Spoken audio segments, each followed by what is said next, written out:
it also elicits the whole Galactus, Yeah, yeah, right? absolutely. But he eats worlds, she eats universes, galaxies. I mean, Yeah. wow. So, Joe, I'm not exactly sure if you kind of skipped over I think I a little did. bit Yeah, there. Yeah, so what happened is now they're in the Central Park, and the X-Men and Cyclops is like, no, we forget about everything else. Jean's the problem right now, and they're like, well, what are you talking about?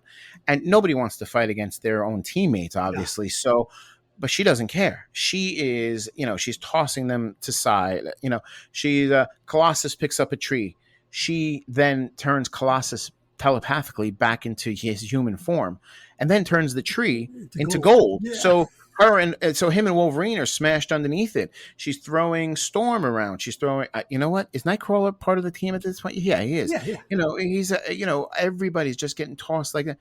And finally, she's like tired of it, and she just basically warps out of the solar system. She goes into space, warps out of the solar system, and she reaches far power of the universe, someplace. Realizes that she's a little weakened and she has limits. She doesn't want to she doesn't want to admit it to herself, but Yeah, she I still has skipped over limits. something very big, which you're about to tell us. Yes. So she goes, I'm hungry.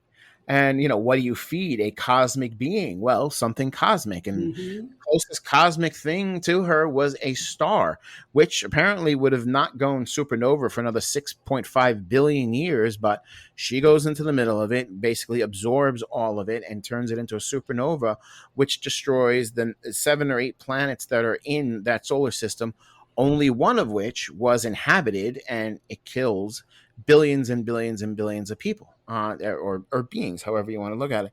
And I don't know if she knew, cared, or she later on she finds out that she did that, Hmm. but at the moment she didn't care in the slightest, and she was basically then um, powered.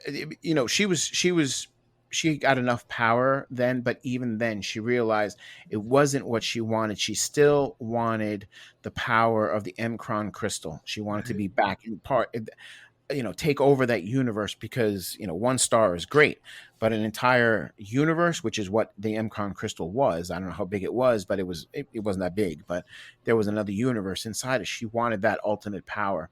And so she goes back to Earth, and like Joe said, Scott realized it, and she goes, she's back and she's hungry. She's hungry. And the next issue, 136, I believe. The Beast is now helping them, Hmm.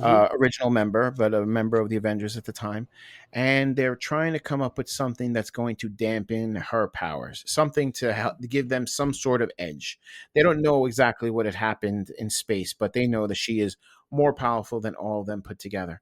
So they come up with some sort of something to put on her head, some Hmm. if they can get close enough to do it to dampen her powers. She goes to visit, for again, emotion, Oh yeah. family. She goes to visit her father and mother and sister, and I don't know exactly where they live, someplace upstate.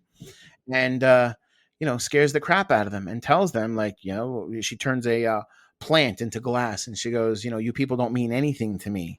And they're right, because that's the Dark Phoenix. That's the Phoenix speaking. And the Phoenix Hmm. doesn't care about one or two people, doesn't care about a billion people that it just killed. So why is it going to care about a family?